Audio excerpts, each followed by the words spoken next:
Are you a woman standing at a crossroads, eager for change? It's time to connect with your authentic and empowered self at Boss Leap.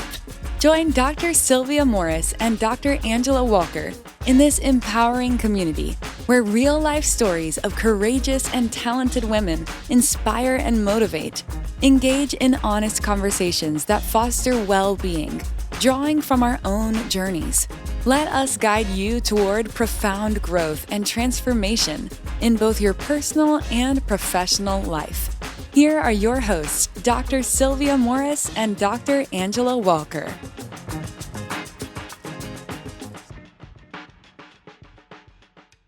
Welcome back to Boss Leap. My name is Dr. Sylvia Morris, and I'm here with my amazing co-host, Dr. Angela Walker. Today, we are stepping into a conversation that so many women live but rarely name. Dr. Rhonda Mattox is back with us, not just as a nationally respected psychiatrist and policy strategist, but also as a woman who deeply understands the impossible tension of being everything to everyone. From the sandwich generation squeeze to the invisible emotional labor that physicians, caregivers, mothers, and daughters carry. This episode gets real about the guilt, the resentments, and the struggle to set boundaries that we don't want to admit. If you've ever felt pulled in every direction, if you've ever wondered why your yes became too heavy, or if you've ever questioned whether your giving is healthy, this conversation is for you. And we are always excited to have our friend and partner in crime, Dr. Rhonda Mattox. And without further ado, she will be the next voice you hear. Dr. Rhonda Mattox, welcome back to Boss Leap. Thank you. It is my pleasure. It is always so exciting to have you here. And as we talk about healthy and unhealthy giving and all the questions, I am going to try to hold back all of my comments and listen to your sage and wise advice because this is such a relevant topic, not only to me right now, but in terms of where we are in the world, where we are in the U.S., where we are as women taking care of others. So we're so grateful that you are always here to share your wise advice. And we're just going to jump right into it if you're good. Yes, let's do it. All right. So the sandwich generation squeeze. So as women in our 50s, juggling aging parents, our own families, and us in particular demanding medical careers, where does the yes become too much? That's a great question. For me, I pay attention to how I feel when invitations are extended to me. Now, that means sometimes my belly leaps and I'm like, yes, I'm all in. Anytime Dr. Sylvia or Dr. Angela asks me to do something, most of the time it's, yes, I'm all in. But then I pay attention to when I don't feel the yes and what that means. Okay. So what I mean is, for instance, every good idea is not a God idea. When you're purpose driven, you know what brings you joy. You know the direction you want to go.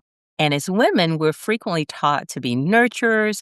We're taught to whom much is given, much is required. And so frequently we are punished for saying no. We grow up hearing, if you can't say anything nice, don't say anything at all. And along the way, we come up with that no is a bad thing, when no is not a bad thing necessarily. And so making sure that you think through why you are saying yes and make sure that when you say yes, you can actually do it with a level of excellence you want to. So for me, when I realize that I am up in the middle of the night because I said yes and now I'm resenting you, that's an unhealthy yes. I'm going to interrupt you for a moment. I'm going to try not to do that too much. Oh, go ahead. I think also, at least from my experience, because I was so committed to doing what was right and sort of acceptable from whether it's my parents or the world's point of view, that when I was much younger, I didn't quite know what I wanted or what it felt like for me to be like, oh, yeah, this is great, because I stamped down my own personal feelings or it being in tune with my inner self. Mhm. Oh, that's great. And a part of that is because, as I said, we're like brought up to, you don't want to give your aunt a hug, give her a hug anyway. And so we are Yes. pressed into saying yes. We're many times, particularly in our generation, we didn't have the luxury of saying, I don't want to give a hug. We didn't have a luxury of saying, I don't want to sit in their lap. And so we start figuring that out a little bit later. And hopefully, based on the experiences that we have, we can empower our daughters to say no. I ask, may I hug you? They didn't do that. And so it begins with just the luxury of, well, do I even want to do that? Why am I saying yes? Am I saying yes because I'm trying to curry favor with someone? Or is this a true yes? And yes, it's easier for some of us to say supercalifragilisticexpialidocious than to say no. But we Well, have to practice it, yeah. Mhm. How about this? How do you deal with in the moment that you said yes, yes was a good idea. But now you have all of these other things that are in the way and you have committed and you said yes. What's the process when we absolutely have to say, I'm sorry, I have to bow out? I mean, what should be our mental process in that situation? So I want you to understand that you have the right to say, I can no longer do this. My cup runneth over. My plate, my platter, my floor, my ceiling, I am overwhelmed. And in that moment, I certainly wanted to do that. However, you have to balance it because there's certain things that only you can do. Mhm. And if we're talking about heart surgery, maybe I'm not talking about that. But if you agree to bake cookies or to do something that someone else can definitely do, and you have other priorities, and even if it's not like amazing, you have to do ABC, your mental health is important. I can pull from the fact that I personally, Rhonda Mattox, knew that my body was exhausted and tired. And I kept saying, just this one more thing, just this one more thing. And I ended up hospitalized doing just this one more thing because we don't always practice what we preach. It is so easy. It is Do so what I easy. say, don't do Say what I what do. I do. It is so easy to coach. Mhm. Yes. It's You're right. another thing to be in the game and play the game. And so you have to understand there is only one of you. You are a commodity. There's only one of you. And you have to. No one else is going to fight for you. I remember my first year out of residency. I am a psychiatrist. I speak for a living. I had laryngitis. I wanted someone to tell me it was okay for me not to go to work. I had someone say, I'll be dead when you get back. And so I went to work as a psychiatrist, writing down questions. Do you know how stupid that is? And I really use the S word, but it was absolutely stupid. You have to take prioritizing your health out of other people's hands because they don't give a hoot, or they may give a hoot, but they have other hoots to give, and you're not. And There's just always yeah. the ethos, especially in medicine, is you keep grinding. The patient is the most important thing. The patients are waiting on you. You cannot not go to work. Or even Last or night. even Mhm. sorry, Sylvia, to I don't get that as much as that, like, you don't want to burden your partners.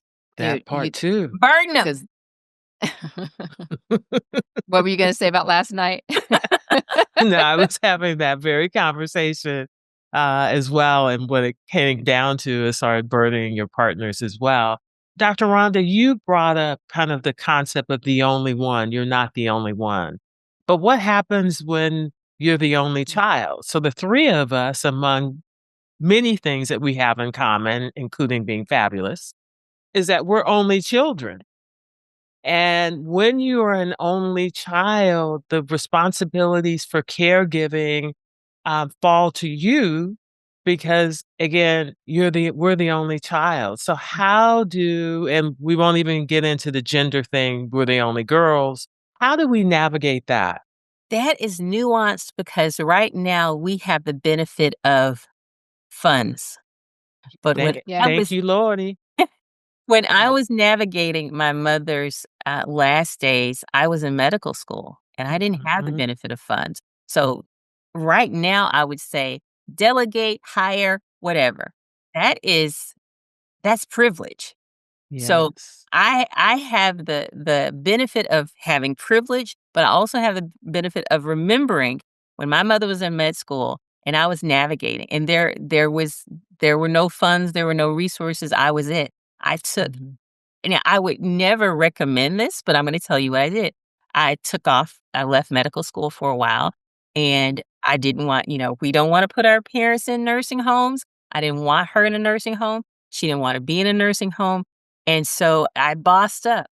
And it's not we don't want to hear take off from medical school, but for me, it was the right thing to do. I could not imagine, I would have felt a lot of guilt. Now, I encourage people to be motivated by love and not by guilt, but that was a different season in my life and I was not nearly as mature. As I'm thinking back on it, I can't say I wouldn't have done the same thing. I would take off from whatever because of all the sacrifices she had made for me. That was where I was, and I think that's where I am now. That said, understand that while we may be only children, we've built tribes. And so my mother had built a community for me. And before I took off, she had built she brought healthy women into my life my entire life. So we had healthy friends that helped, that supported, that still pour into me into this day.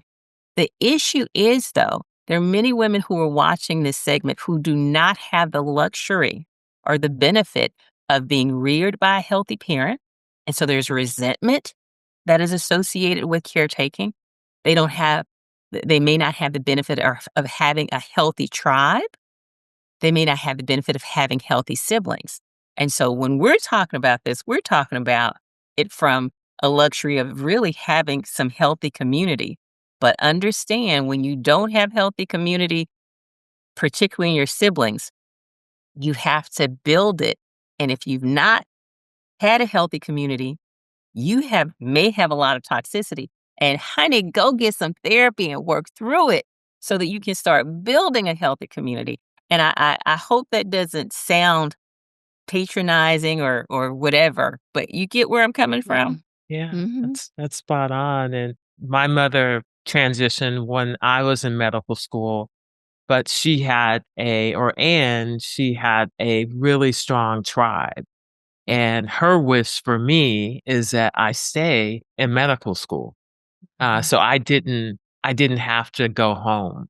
Mhm, But because there were people around her that really supported her and allowed me to stay in school. mhm. So I understand exactly what you are saying.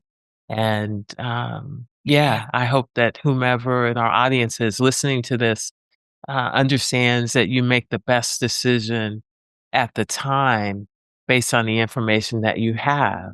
yeah, And then, you move forward. So, Yeah. yes. What I got from that comment, which resonates for me, is for us to continue building our own tribe. mhm, Um, because there are people, and I can, be as transparent as I can that, that my mom doesn't have that same, tribe. And mhm. so I am The it. tribe. And there's family, thank God I'm an only child, but my husband's, family and friends, beautiful friends in the area, but not, not large, and certainly not anyone that could be burdened with, her care. Mhm. So building your tribe, and we talked a couple episodes ago about also making your wishes known and Yes, creating that so that your loved ones already have something in place that they know is in line with, what you had desired for yourself. So yeah, thank you. absolutely. Yeah. I was going to just add that it's not too late to build your tribe. So Mhm, if you don't have people in your life that you can kind of Mhm. count on, then we start where we are Yeah. and you work on yourself, and then that light will hopefully attract those Yeah. right people to your life. And we don't necessarily need a whole lot of them, but you do need people that you can count on. Dr. Yeah. Rhonda, can you kind of weigh in on that? Yeah, as you were talking, I thought about I can't think of his name, but he has the saying, "Start where you are, use what you have, do what you can." And often we don't think about what we have. We have Mhm. church community. I was helping a friend of mine who was moving find support for her mother and found that there are some communities, some churches that have caregiver groups that will call and support you.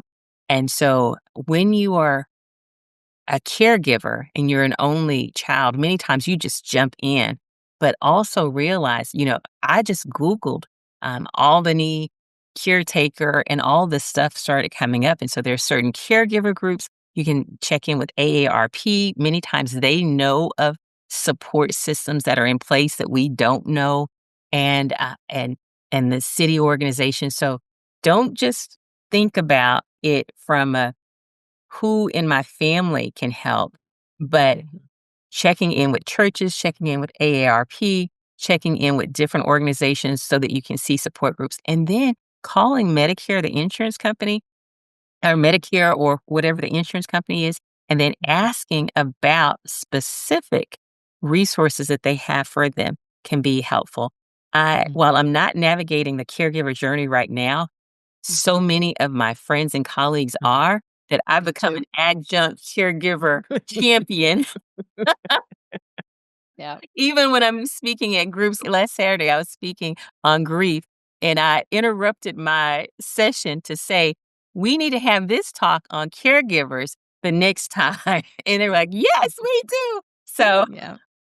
So, yeah, so relevant right now. So let's talk a little bit about the invisible load. So, as doctors, mothers, wives, daughters, and caregivers, how do you recognize when you're performing emotional labor that no one else even sees? your body will tell you. For me, when you said that, I felt it all in my shoulders. There is this invisible tax that comes with being a Black woman that no one talks about in Mhm. open circles. Mm. And that is, and let's say if you're Jamaican or Nigerian and you came to this country and you're first generation, well, of course, the tax is that you're going to reach back and you're going to pull forward the Sankofa spirit. And so you're going to give all of your money to all these other people. And so that's certainly when when you're immigrant or you're first generation or second generation. I see that a lot. We also have that here. And so, I mean, I remember growing up, particularly if you are the first college graduate or, and so seeing my aunt who was a first graduate that I remember, there were some others, but she's the first one that I remember. And so everyone supported her. Someone bought her a car, people bought her clothes, people. And so when she made it, there were all these hands out and I didn't and my hand out included as a kid, like, "Where do you get me? Where do you get me?" And so I didn't realize the burden that she carried, and I can remember Christmases where I come from a big family, where all of us had, like, these designer clothes or whatever, and she was in the military, so it wasn't like she was making, like, a gazillion dollars, but she was sponsoring the family. And, um and people were proud of her. But the person who gave 75 cents for a bus ticket expected the same amount. You get what I'm saying? So I Mhm. I think I may be going off in a direction I wasn't intending to go, but I'm saying there are a lot of hands many times that are reaching out to us that our white counterparts they don't get that because they don't necessarily have that. So there comes a time though when you have to realize I'm not going to have a retirement plan if I keep this up. And so then you Yeah. have to start setting boundaries. And then you become oh, she thinks she's all that. I think I'm all that, and I think you're all that as well. However, now I have children. Now I have a husband. Now I Yeah. cannot continue to contribute to, because now your husband weighs in, your children weigh in. And But they think that you owe them. is really what is implicit in that. I helped you win. So Yeah. now you, in essence, owe me. But the question is, well, did I not already pay that debt, or did you not do that out of the kindness of your heart? And yes, I was able to help you previously, but my life circumstances have changed. Changed. Yours have changed, and I'm also no longer paying for your series of bad choices. Have I said too Mhm. much? I just need you to stay right there. I just need you to stay right there, right there, right there. Just stay right there. Don't go on. Carry on. But that's the thing, though. Our life changes. Mm. And for me, I am very intentional about being motivated by love and not by guilt and not by Mm. and so Yeah. when now that I've gone through years of therapy, now that I have, been in church and I've received messages on forgiveness or whatever, now I can say no, and I can say it more easily than I used to. Whereas there was a time when I didn't want to give it to you anyway, Mm. but I didn't know how to say no. No. Mhm. And I felt guilty saying no. And I felt like, who am I to say no? You know? So as you grow, and that is a wonderful thing about therapy. Now, I know some of you out there in our audience believe that all you need is the Lord, that all you need is your girlfriends. But sometimes you're going to have to talk to your therapist about your girlfriends. And Yep. you're going to have to talk to the therapist about the pastor who has really erred or something, perhaps. So a therapist, you're paying for confidentiality, you're paying for expertise, you're paying for confidentiality. Did I say confidentiality? Because if Confidentiality. Sylvia and I stop being friends today, I can put her business on Snapchat, Instagram, Discord, LinkedIn, you name Oh it. my goodness. Yeah. But if Yeah. you break up with your therapist, And it's that impartial, that non-judgmental, and that person that even if you tell them everything bad about your friend or your partner, that's not gonna come back and judge or hold resentment against that person, maybe to help guide you. But I think we cannot emphasize that enough, that my stance sometimes with patients is that because I am, a woman of faith, and I believe in the power of prayer and what I hold in my heart in terms of, what God has done for me. But I feel like we have come to this moment in time. He's given me the knowledge to help cure disease, to help prevent disease, to help treat patients, to bring life into the world. He's also given that same knowledge in a different way to a psychiatrist, a psychologist, to someone. And so, why would we be against, creating a healthier mental life for ourselves? And why would that be anything other than something that would have been created by God? That's yeah, kinda my sometimes it's how we were raised. I mean, yeah. I was Well, yeah, raised yeah, to never let him see you sweat. If you want anything done right, do it Right. yourself. Do it yourself. mhm, And I was also raised as a woman of color that I had to be 10 times better. And so you don't tell the man or whatever, mhm, And so there was just this unspoken, this highly spoken and yet unspoken rule to present your best face forward. Don't air out dirty laundry. When dirty laundry was aired out, then sometimes kids were taken mhm. because they didn't believe in this or that. And so it was just very much ingrained into my culture, my Southern small town culture, which may not be like yours, but to never let them see you sweat and to not need anyone and that kind of thing. And so Oof. when you say, how do you recognize when you're performing emotional labor that no one else sees? We're always Mm. Yeah, performing emotional labor that no one else sees or acknowledges or respects or regards because when we're walking in our anointing, we make it look easy. right. And then they say, and we think they should see that I am overworked and Right. overburdened and offer. Right. But if you don't And say it, ain't nobody coming to your rescue. Excuse me, grammarians. You They're not gotta coming. save If yourself. you don't say, I need, I am, I cannot put anything else on my plate. And while we're at it, let me just say this. For those of you who struggle to say no, let me give you some strategies. First off, thank you for that wonderful opportunity. I am not going to be able to take you up on that. Okay? Thank you for thinking of me. Thank you for that vote of confidence. However, at this time, I cannot accept that.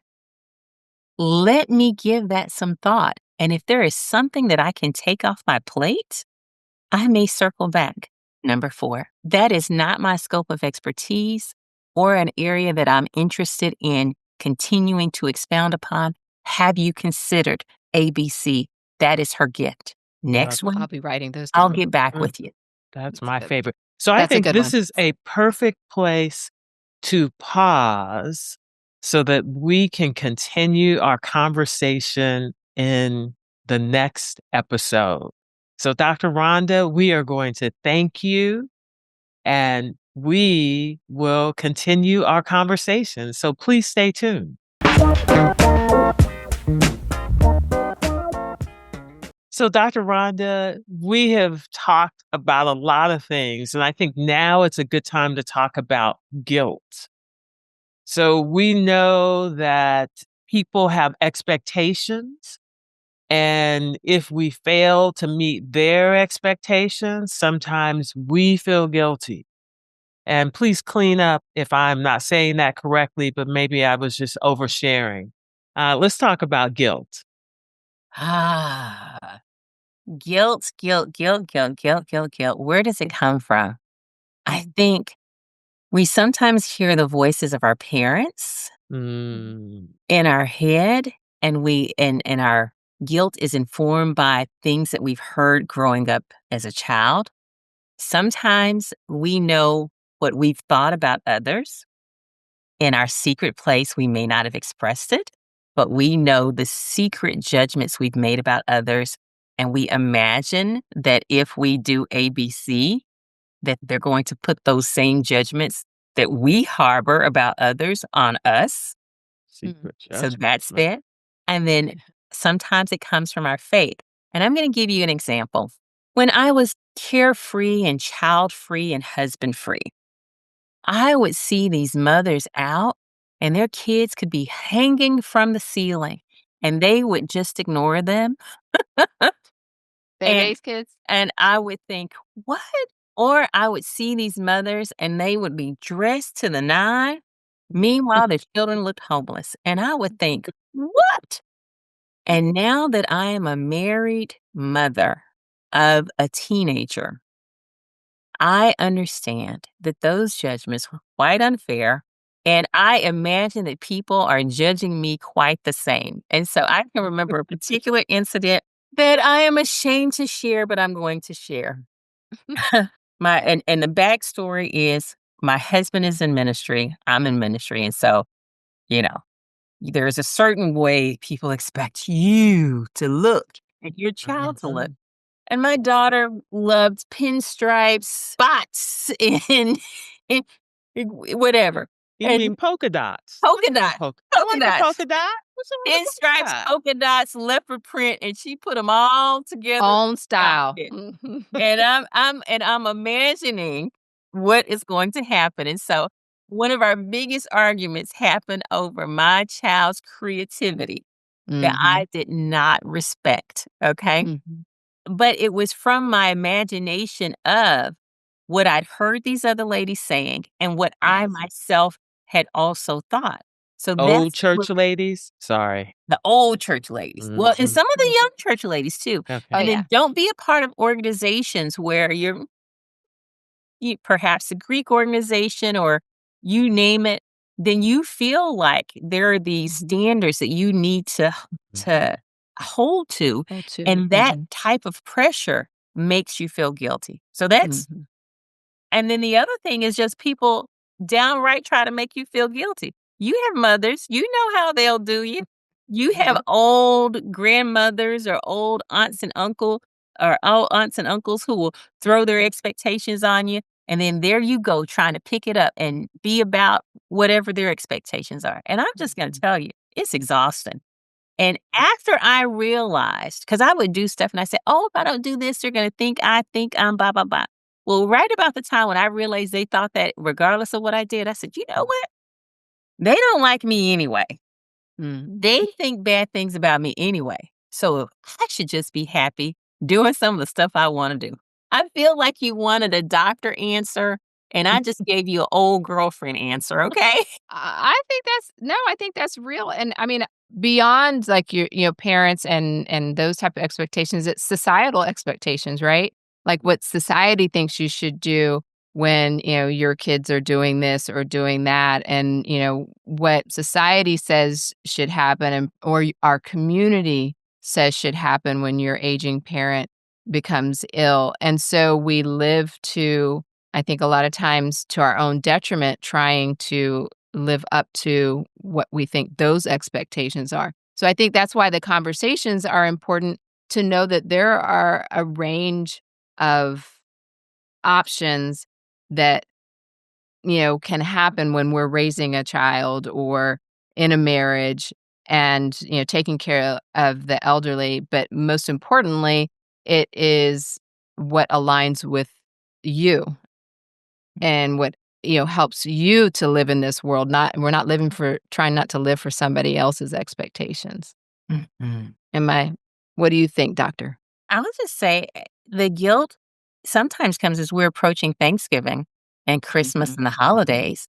Guilt of not being able to give Yeah. what you've traditionally given now that maybe you don't have the same employer, that you're an entrepreneur and you don't you're not making six figures or seven figures or whatever. That guilt, it can be self-imposed. It doesn't have to come from someplace else. It can be completely self-imposed. And I Mhm. think when you get into your purpose-driven walk and you are really paying attention to who you are, sometimes the guilt is not as much as it used to be, but you have to be intentional and you really have to be self reflective in order to move out of that. Well, I knew you would be talking to me Yeah, this episode, that is, taking my the notes. holidays can be tricky too when we think about people we've lost. Mm. And, if you were not able to have sort of those final conversations with them, whatever that means for you, then there can be kind of an annual re-grieving. I just made that word up. Dr. Rhonda will help me We That's clean it. up understand it. It's an that phrase. anniversary. Yes, absolutely, absolutely, and it is the remembrance or the reminder of perhaps things unsaid, or I wish I coulda, and being able to kind of forgive yourself Mhm. and or to even, have the conversation that you'd like to have, with them. Those of us who believe that people, have just moved on to the next realm, or spiritually in a different place, and we could still talk to them if that's something that works for you, or writing a letter. Rhonda, what are some other Dr. Rhonda, healthy ways to deal with kind of grieving or the anniversary of someone's death, especially around the All holidays? day. Yeah, this is a really important question because it the grief and the guilt comes with many times, what was my last conversation with them? What was my last interaction with them? And then also, we'll pull up some conflict that we had 20 years ago that we've moved on from, or that we think they moved on from, and we'll ruminate and get into that guilt place. And so, for me, if we're talking about parents or loved ones, many times our parents, our loved ones, they knew we loved them even if we operated Mhm. in conflict at times. But I think this is a reminder to understand that any conversation we have may be our last. And so while we may not be able to change the past things, remembering this right now and trying to leave conversations like, if this was my last conversation, I'd be okay with that. The releasing of yourself, sometimes people will write letters saying, yeah, I wish, and say whatever it is that they want to. Sometimes they will go to, if there's a grave site, they'll go to the grave site and they'll say their piece. For me, I'm like you, Dr. Sylvia. I feel like I can say things, to my mom, just even now, and think that she's in a great cloud of witnesses, maybe cheering me on or Oh, what have you. absolutely they are. Beautiful. You're That not gonna have comfort. me crying up here on my own show, Dr. Rhonda. Yeah, that comforts me because there were so many times when something amazing would happen to me, Yeah. and I would have this paradoxical sadness, like, Mhm. "Oh, wish she could be here." And then I think I Yes. read the scripture in Hebrews about this great cloud of witnesses, and so in my mind, that looks like almost a coliseum with all of these people who are like, "You can do it." And so in my mind, I'll hear her say, "That's my baby," because that's what Absolutely. she'd embarrass me, or And whatever. let me add on to that because now that you and I and Dr. Angela are connected, I feel as if so my mom is along with your mom and with Angela's dad, and they're like, "Oh, look at our girls," and they're very proud. That really 100%. does give me comfort. I like Right. that. I like that. And if you are in the audience and you don't believe in afterlife and we sound a little kooky, we don't even offer apology. That's just who we Yeah. are. Yep. Mm. Absolutely. Enjoy us with all of our quirks, okay? Mhm, and So, keep listening. yeah, and keep listening. So the And guilt part, I imagine myself sometimes just laying that burden of guilt down, lay my burdens down, and casting my care about that situation like at God's feet and just saying, "Here, this is yours to carry. This is too heavy for me to carry. I don't want to carry it anymore." And I just give myself grace. Like, I messed up. I often remember my mother's last day on earth. She was in the hospital. Meanwhile, I was on the phone with a bucket head talking or whatever. A bucket head who didn't go into who, Who I was didn't not scare your him. husband? He's clearly not my husband. But, on the phone talking to a bucket head, on her last day of life. And so I had a lot of guilt mm, about how she spent her last day of life, and then I also later was reminded, you took off from school, you prepared eggs that she hated, you left newspaper in the floor that she cursed you out about, but she knew that you were there. When the Mhm, chips were down, you were mm, there, mhm. and so that's how I comfort myself. Now, others have said, "I wasn't there when she took her last breath." I comforted myself with, "That would have been torture for me Ooh. to yeah. relive that over and over and over." And so while I did initially have some guilt that I wasn't there for her last breath, then I also have some relief that I'm not having nightmares about that. So whatever your experience is with how your loved ones left, certainly get therapy, get that washed out and cleansed out so that you can start to enjoy the sweet moments or the not so sweet moments. I cackle over my mother accusing me of trying to kill her because I left the newspaper on the floor. She almost fell. So there will be, like, after you get past your guilt, there are so many amazing moments that will make you laugh or remember them fondly. And so getting, I don't know that you get through grief, but getting past your anger, because anger is a big part of grief. You're angry a lot. Getting past your anger or making peace with your anger or what have you, so that you can enjoy the fond moments and then introduce the new loved ones, maybe your grandkids or whoever, to Mhm, those memories that of people they may never meet, you know? mm. Did I Doc answer your doc question? Oh, yeah. No, that Yes. was that was Probably ad perfect. nauseum. I'm sorry. You're no, you could say more and more, and we'd still be listening, writing down notes. I've got my whole list. But along those lines, how do you know when caregiving has kinda tipped from love into resentment?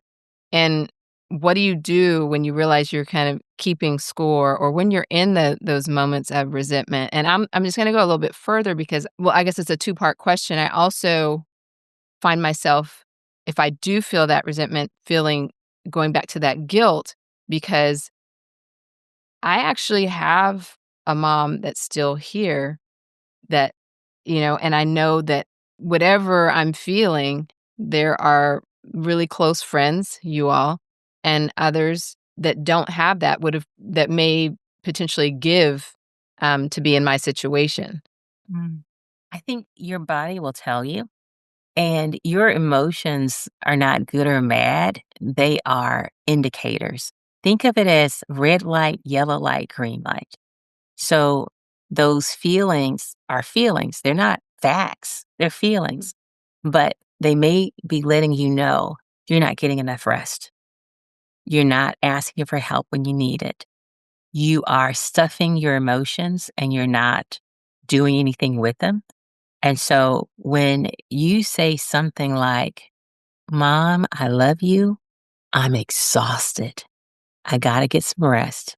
And I'm going to have to invite someone to help so that I don't resent you. That feels scary to say, and don't know what your relationship is like with her. But so I don't know if she's going to receive that like, oh, sugar I big, know. go get some sleep. Or if she's going to be like, so all I did for you, I pushed your big head out for 45 hours. You know, so what she, many times Mm, we anticipate what our loved ones are going to say, and then we mhm. stuff it. We don't say it. And we don't give them the benefit of supporting us as we're supporting them. You know what I'm saying? So sometimes you have to use your voice, but come from love and try to do it intentionally because otherwise it will come out mean and evil and Mhm. you don't want it. And then you'll feel guilty about it. So Yeah. write it, say it, practice some scripts. When I have people that I really love that I don't want to hurt, and I know I need to have hard conversations with them, I'll put together 2 or 3 different scripts for a scenario so that I don't blow up in the heat of the moment. So, Mom, I know that you are private and you don't want others supporting you. However, I don't want you by yourself in this house, and I need 4 hours for me. I have vetted my friend, blah, blah, blah, blah, blah, and she's going to stay here. You have this phone. You text me poo poo emoji, and I know to get my butt back here really, really quickly. But, Mama, don't you text me that just because you don't like what she gave you. Yeah. Okay. But just Yeah. framing it in love, framing it in self care. I have my own health issues, and my doctor has told me that I need to da da da da da. And so balancing that with your care is challenging because I don't want to leave you alone, but I got to prioritize my health too. Well, Ooh, so Dr. poignant. Brogdon.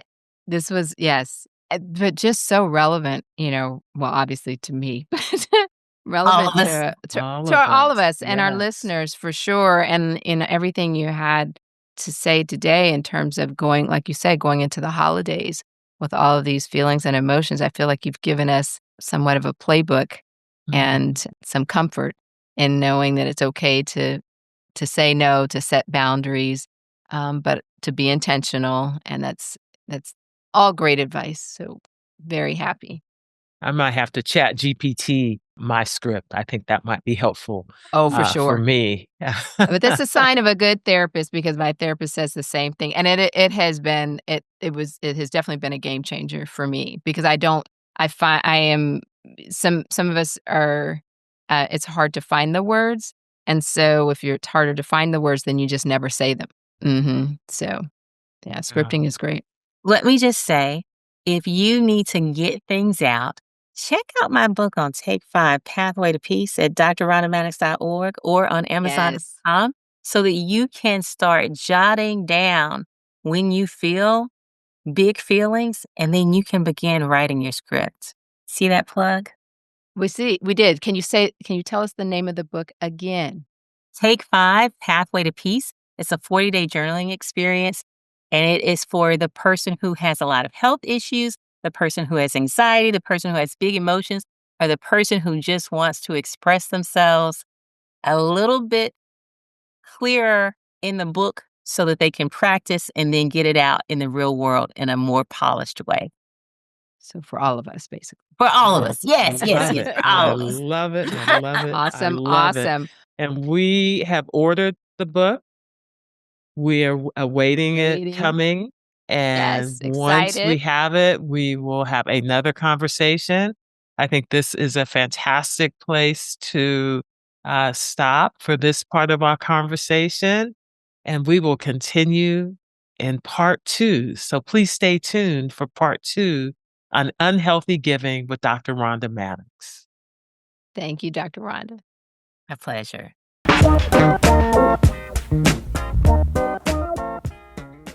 Sylvia, that was an amazing conversation with Dr. Rhonda, as it always is. She never had me over here disappoints. crying. Mhm. And you too. And you, me. And, there's always so much, as a psychiatrist, but just a woman that has lived such a beautiful life and such a giving heart has to offer. We are grateful that she joined us for this powerful and necessary conversation. And today we really peeled back the layers of what it means to care, to give, and to stretch ourselves between aging parents, growing kids, demanding careers, and our own unmet needs. So what we learned is healthy giving isn't always about doing more. It's about giving from a place that doesn't empty you. And it's recognizing the invisible load, releasing the guilt, and remembering that being strong doesn't mean being self-sacrificing. And remembering that being strong doesn't mean self-sacrificing. So if you're listening today, consider this your permission slip to pause, ask for help, and to protect the parts of you that no one sees but everyone depends upon. A huge thanks to Dr. Rhonda Mattox for her honesty and her wisdom. And to our listeners, remember, taking care of everyone doesn't come at the cost of losing yourself. Please listen, like, subscribe, and follow us wherever you get your podcasts. We also, please subscribe to our YouTube channel, Boss Sleep Podcast. You can drop us a line if you have questions for us or suggestions for topics at Boss Leap, that's Boss, LEAP, podcast@gmail.com. Thank you very much. May you be well. May you be well. That's a wrap on another episode of Boss Leap. May this conversation enlighten your path toward personal growth and professional empowerment. For more thought-provoking and eye-opening discussions like this one, head to our website at bossleappodcast.com. Always remember to celebrate your wins and trust yourself. A positive mindset can push you out of your comfort zone and into far greater heights. Until next time, may you be well. Before we go, there's one more thing the lawyers have asked us to include. It's the legal language, and you know how doctors love lawyers. This podcast is presented only for educational and entertainment purposes. Although we are doctors, on this show, we are just your friends. This podcast is not intended as a substitute for the advice of your physician, professional coach, psychotherapist, or other qualified professionals. Understood? Awesome. We'll see you in the next episode.